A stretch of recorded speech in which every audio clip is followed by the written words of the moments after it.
In 2013, I had an event.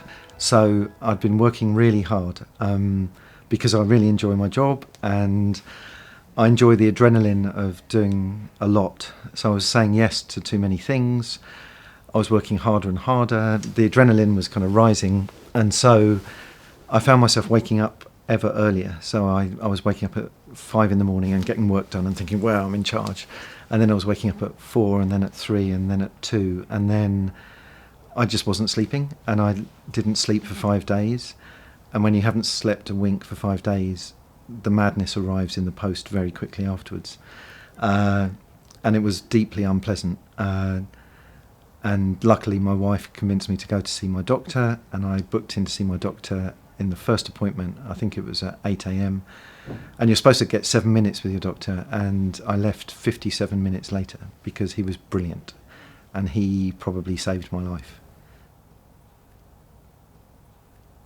Catastrophic thinking. I was convinced that I hadn't signed a particular form, or I'd signed it and my signature had gone outside the box, and therefore there was going to be a disciplinary, and therefore I would lose my job, and therefore that our children would be homeless, and I would end up in some catastrophic situation. And all of that chain of reasoning would take about 3 seconds. And now looking back, I can see that it was totally irrational. But when I was gripped by that thinking, it was all consuming, and it would bring on kind of panic attacks and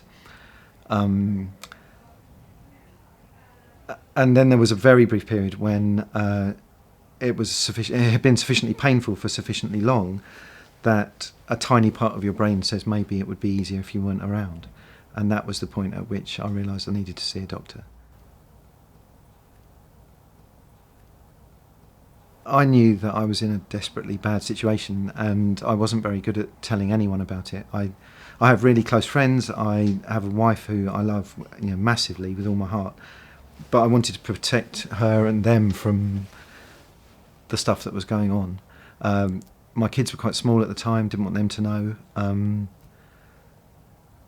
I think the person I opened up the most to was my GP when I saw my GP, and he was just brilliant. Yeah, there was a lot of crying as well. That was, it was the weirdest thing. I would feel otherwise happy.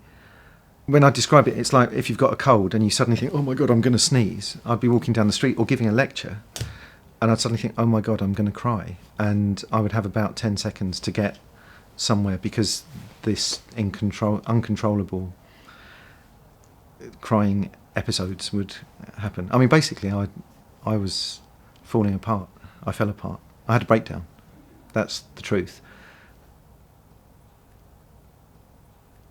If you don't give yourself time to be quiet and to be calm, that I think is something that I've learned, is I'm much better at relaxing, properly relaxing, rather than doing adrenalised things that look like they're relaxation but actually are just raising the energy levels. So I think people need to take care of themselves. The other thing is people need to talk.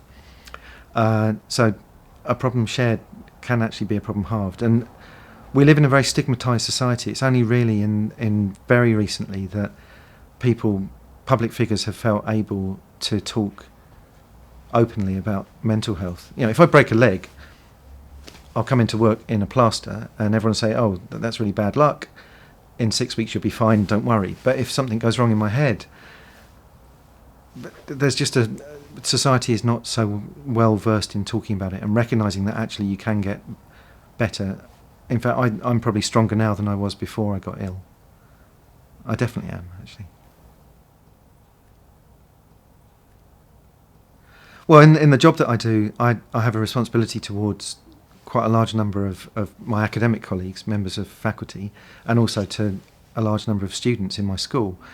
And so the thing that I've tried to encourage them to do when they have experienced mental health issues is to recognise that there are lots of potential ways in which you can get help.